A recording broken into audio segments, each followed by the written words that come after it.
ನಮಸ್ಕಾರ ಸ್ನೇಹಿತರೆ. ಕಲಿಯುಗದ ಕಲ್ಪತರು, ಭಕ್ತರ ಪಾಲಿನ ಕಾಮಧೇನು, ಮಂತ್ರಾಲಯದ ಶ್ರೀ ರಾಘವೇಂದ್ರ ಸ್ವಾಮಿಗಳ ಮಹಿಮೆ ಅಪಾರವಾದದ್ದು. ರಾಯರನ್ನ ಒಲಿಸಿಕೊಳ್ಳಲು ದೊಡ್ಡ ಪೂಜೆ, ಹೋಮ, ಹವನಗಳೇ ಬೇಕಾಗಿಲ್ಲ.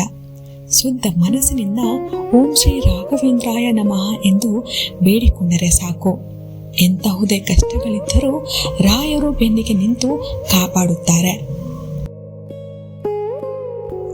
ರಾಯರು ಸಶರೀರರಾಗಿ ಬೃಂದಾವನ ಪ್ರವೇಶ ಮಾಡಿ ಇಂದಿಗೆ 350ಕ್ಕೂ ಹೆಚ್ಚು ವರ್ಷಗಳು ಕಳೆದಿದ್ದರೂ ಇಂದಿಗೂ ಭಕ್ತರ ಕಣ್ಣಿಗೆ ಕಾಣದ ಶಕ್ತಿಯಾಗಿ ಪವಾಡಗಳನ್ನು ಮಾಡುತ್ತಿದ್ದಾರೆ. ರಾಯರ ಜೀವನದಲ್ಲಿ ನಡೆದ ಹಾಗೂ ಭಕ್ತರನ್ನು ರಕ್ಷಿಸಿದ ಆ ರೋಮಾಂಚನಕಾರಿ ಪವಾಡಗಳ ಅಸಲಿ ಕಥೆಯನ್ನ ಇವತ್ತಿನ ವಿಡಿಯೋದಲ್ಲಿ ಸಂಪೂರ್ಣವಾಗಿ ತಿಳಿಸಿಕೊಡ್ತೀನಿ. ವಿಡಿಯೋನ ಮಿಸ್ ಮಾಡದೆ ಕೊನೆವರೆಗೂ ನೋಡಿ.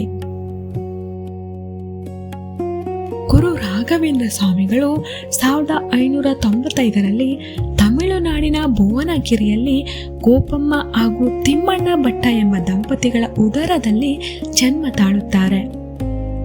ತಿರುಪತಿ ತಿಮ್ಮಪ್ಪನ ಹರಕೆಯಿಂದ ಹುಟ್ಟಿದ ಮಗುವಾದ್ದರಿಂದ ಇವರಿಗೆ ವೆಂಕಟನಾಥ ಎಂದು ಹೆಸರಿಡಲಾಯಿತು. ವೆಂಕಟನಾಥರು ಬಾಲ್ಯದಿಂದಲೇ ಅಸಾಧಾರಣ ಪ್ರತಿಭಾವಂತರಾಗಿದ್ದರು ಹಾಗೂ ವೀಣೆ ನುಡಿಸುವುದರಲ್ಲಿ ಮಹಾಪಂಡಿತರಾಗಿದ್ದರು. ಶಾಸ್ತ್ರಗಳ ಪ್ರಕಾರ ಬ್ರಹ್ಮಲೋಕದ ಶುಕರ್ಣ ಎಂಬ ದೇವತೆ ಬ್ರಹ್ಮನ ಶಾಪದಿಂದ ಭೂಲೋಕದಲ್ಲಿ 4 ಅವತಾರಗಳನ್ನು ಎತ್ತಿ ಬರುತ್ತಾರೆ. ಕೃತಾಯುಗದಲ್ಲಿ ಭಕ್ತ ಪ್ರಹ್ಲಾದನಾಗಿ 10,000 ವರ್ಷಗಳ ಕಾಲ ಹರಿನಾಮ ಸ್ಮರಣೆ ಮಾಡಿ ಪುಣ್ಯದ ಕಣಜವನ್ನೇ ತುಂಬಿಸಿಕೊಂಡವರು. ದ್ವಾಪರ ಯುಗದಲ್ಲಿ ಬಾಲಿಕರಾಜನಾಗಿ, ಕಲಿಯುಗದಲ್ಲಿ ವ್ಯಾಸರಾಯರಾಗಿ ಮತ್ತು ಕೊನೆಯದಾಗಿ ಶ್ರೀ ರಾಘವೇಂದ್ರ ಸ್ವಾಮಿಗಳಾಗಿ ಜನ್ಮವೆತ್ತಿ ತಾವು ಗಳಿಸಿದ ಅಪಾರ ಪುಣ್ಯವನ್ನು ಭಕ್ತರ ಕಷ್ಟ ನಿವಾರಣೆಗಾಗಿ ಹಂಚುತ್ತಿದ್ದಾರೆ. ರಾಯರು ತಮ್ಮ ಪೂರ್ವಾಶ್ರಮದಲ್ಲೇ ಮಹಾಮಂತ್ರ ಸಿದ್ಧಿ ಸಾಧಿಸಿದರು. ಒಮ್ಮೆ ಮದುವೆ ಮನೆಯೊಂದರಲ್ಲಿ ರಾಯರಿಗೆ ಬಡವನೆಂದು ಅವಮಾನ ಮಾಡಿ ಗಂಧ ತೇಯುವ ಕೆಲಸ ಕೊಡುತ್ತಾರೆ. ರಾಯರು ಗಂಧ ತೇಯುವಾಗ ಅರಿವಿಲ್ಲದೆ ಮನಸ್ಸಿನಲ್ಲಿ ಅಗ್ನಿ ಸ್ತೋತ್ರವನ್ನು ಪಠಿಸುತ್ತಾ ಗಂಧ ತೆಗೆಯುತ್ತಾರೆ. ಗಂಧವನ್ನು ಹಚ್ಚಿಕೊಂಡ ಬ್ರಾಹ್ಮಣರೆಲ್ಲರಿಗೂ ಮೈಯೆಲ್ಲ ಬೆಂಕಿಯಂತೆ ಉರಿಯಲು ಆರಂಭವಾಗುತ್ತದೆ. ವಿಷಯ ತಿಳಿದ ವೆಂಕಟನಾಥರು ತಕ್ಷಣವೇ ವರ್ಣ ಸ್ತೋತ್ರವನ್ನು ಪಠಿಸಿ ಗಂಧದ ಉರಿಯನ್ನು ತಂಪು ಮಾಡುತ್ತಾರೆ. ಈ ಪವಾಡ ಕಂಡು ಅಲ್ಲಿದ್ದವರೆಲ್ಲ ರಾಯರ ಕಾಲಿಗೆ ಬೀಳುತ್ತಾರೆ. ಇನ್ನು ವೆಂಕಟನಾಥರು ಸನ್ಯಾಸ ದೀಕ್ಷೆ ಸ್ವೀಕರಿಸಿದ ದಿನ ಅವರ ಪತ್ನಿ ಸರಸ್ವತಿ ಬಾಯಿಯವರಿಗೆ ಪತಿಯನ್ನು ಕೊನೆಯ ಬಾರಿ ನೋಡುವ ಆಸೆ ಆಗುತ್ತದೆ. ಆದರೆ ಆ ಗಡಿಬಿಡಿಯಲ್ಲಿ ದಾರಿ ತಪ್ಪಿ ದುಃಖ ತಡೆಯಲಾರದೆ ಬಾವಿಗೆ ಹಾರಿ ಆತ್ಮಹತ್ಯೆ ಮಾಡಿಕೊಳ್ಳುತ್ತಾರೆ. ಆಕೆಗೆ ಆಯಸ್ಸು ಪೂರ್ತಿಯಾಗದ ಕಾರಣ ಪ್ರೀತಾತ್ಮವಾಗಿ ತಿರುಗುತ್ತಾ ಮಠಕ್ಕೆ ಬರುತ್ತಾಳೆ. ಸನ್ಯಾಸ ದೀಕ್ಷೆ ಪಡೆದ ಶ್ರೀ ಗುರು ರಾಘವೇಂದ್ರ ತೀರ್ಥರಾಗಿದ್ದ ರಾಯರು ತಮ್ಮ ಜ್ಞಾನ ದೃಷ್ಟಿಯಿಂದ ಪೂರ್ವಾಶ್ರಮದ ಪತ್ನಿಯ ಆತ್ಮವನ್ನು ಕಂಡು ಆಕೆಯ ಮೇಲೆ ಪವಿತ್ರ ಪ್ರೋಕ್ಷಣೆ ಮಾಡಿ ಆತ್ಮಕ್ಕೆ ಸದ್ಗತಿ ಹಾಗೂ ಮುಕ್ತಿಯನ್ನು ದಯಪಾಲಿಸುತ್ತಾರೆ. ಒಮ್ಮೆ ತಂಜಾವೂರಿನಲ್ಲಿ 12 ವರ್ಷಗಳ ಕಾಲ ಭೀಕರ ಬರಗಾಲ ಬಂದಾಗ ರಾಜ ಸೆವ್ವಪ್ಪ ನಾಯಕ ರಾಯರ ಬಳಿ ಸಹಾಯ ಬೇಡುತ್ತಾನೆ. ರಾಯರು ಮಳೆ ದೇವನನ್ನು ಆಹ್ವಾನಿಸಲು ವಿಶೇಷ ಯಜ್ಞಗಳನ್ನು ಮಾಡಿಸಿದ ತಕ್ಷಣವೇ ಇಡೀ ನಾಡು ಸಮೃದ್ಧಿಯಾಗುವಂತೆ ಮಳೆ ಸುರಿಯುತ್ತದೆ. ಇದಕ್ಕೆ ಕೃತಜ್ಞತೆಯಾಗಿ ರಾಜ ರಾಯರಿಗೆ ಅಮೂಲ್ಯವಾದ ರತ್ನದ ಹಾರವನ್ನು ಉಡುಗೊರೆಯಾಗಿ ನೀಡುತ್ತಾನೆ.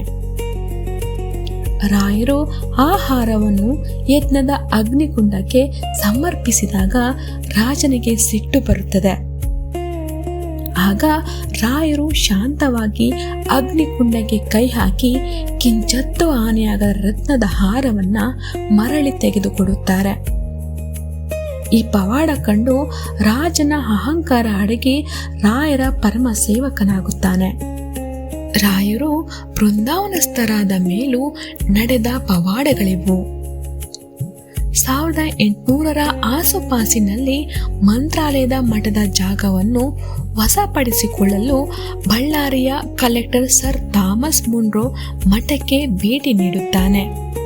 ಆತ ಭಕ್ತಿಯಿಂದ ಬೃಂದಾವನದ ಮುಂದೆ ನಿಂತಾಗ ಸಾಕ್ಷಾತ್ ರಾಯರು ಬೃಂದಾವನದಿಂದ ಎದ್ದು ಬಂದು ಮುನ್ರೋಗೆ ಮಾತ್ರ ದರ್ಶನ ನೀಡಿ ಇಂಗ್ಲಿಷ್ನಲ್ಲಿ ಸಂವಾದ ನಡೆಸಿ ಮಂತ್ರಾಕ್ಷತೆ ನೀಡುತ್ತಾರೆ.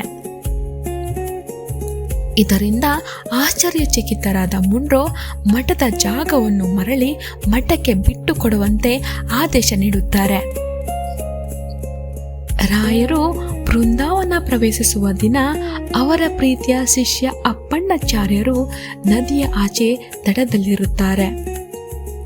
ಗುರುಗಳ ವಿಯೋಗ ತಡೆಯಲಾರದೆ ತುಂಗಾಭದ್ರಾ ನದಿಯ ವಿವಾಹದಲ್ಲೇ ರಾಯರನ್ನು ಸ್ಮರಿಸುತ್ತಾ 32 ಚರಣಗಳ ಸ್ತೋತ್ರವನ್ನು ಬರೆಯುತ್ತಾ ಸಾಗುತ್ತಾರೆ. ಅವರು ಮಠ ತಲುಪುವಷ್ಟರಲ್ಲಿ ರಾಯರು ಬೃಂದಾವನಕ್ಕೆ ಕೊನೆಯ ಚಪ್ಪಡಿ ಕಲ್ಲನ್ನು ಇಡಲಾಗಿರುತ್ತದೆ. ದುಃಖದಿಂದ ಅಪ್ಪಣ್ಣಾಚಾರ್ಯರಿಗೆ ಕೊನೆಯ ಸಾಲನ್ನು ಪೂರ್ತಿ ಮಾಡಲು ಸಾಧ್ಯವಾಗದಿದ್ದಾಗ ಬೃಂದಾವನದ ಒಳಗಿನಿಂದಲೇ ರಾಯರು ಅಯೋಸ್ಯತ್ರಿಹಿ ಎಂದು ಹೇಳಿ ಸ್ತೋತ್ರವನ್ನು ಪೂರ್ಣಗೊಳಿಸುತ್ತಾರೆ. ಅದೇ ಇವತ್ತು ಕೋಟ್ಯಾಂತರ ಭಕ್ತರು ಪಠಿಸುವ ಶಕ್ತಿಶಾಲಿ ರಾಘವೇಂದ್ರ ಸ್ತೋತ್ರವಾಗಿದೆ. ನೋಡಿದ್ರಲ್ಲ ಸ್ನೇಹಿತರೆ, ರಾಯರು ತಮ್ಮ ಬೃಂದಾವನದಲ್ಲಿ ಬರೋಬ್ಬರಿ 700 ವರ್ಷಗಳ ಕಾಲ ಸಶರೀರವಾಗಿ ನೆಲೆಸಿ ಭಕ್ತರನ್ನು ಕಾಯುವುದಾಗಿ ಭರವಸೆ ನೀಡಿದ್ದಾರೆ. ಶ್ರೀರಾಮಚಂದ್ರನ ಪಾದಸ್ಪರ್ಶವಾದ ಮಾಧವರಂ ಗ್ರಾಮದ ಪವಿತ್ರ ಶಿಲೆಯಿಂದಲೇ ಈ ಬೃಂದಾವನ ನಿರ್ಮಾಣವಾಗಿದೆ. ಇಂತಹ ಕರುಣಾಮಯಿ ಗುರುರಾಯರ ಪವಾಡದ ಕತೆ ನಿಮಗೂ ರೋಮಾಂಚನ ತಂದಿದ್ದರೆ ತಪ್ಪದೆ ವಿಡಿಯೋಗೆ ಒಂದು ಲೈಕ್ ಮಾಡಿ, ಕಮೆಂಟ್ ಬಾಕ್ಸ್ನಲ್ಲಿ ಓಂ ಶ್ರೀ ಗುರು ರಾಘವೇಂದ್ರಾಯ ನಮಃ ಅಂತ ಬರೆಯಿರಿ. ನಿಮ್ಮ ಸ್ನೇಹಿತರಿಗೂ ಶೇರ್ ಮಾಡಿ. ಮುಂದಿನ ವಿಡಿಯೋದಲ್ಲಿ ಮತ್ತೊಂದು ಅದ್ಭುತ ವಿಡಿಯೋದೊಂದಿಗೆ ಸಿಗೋಣ.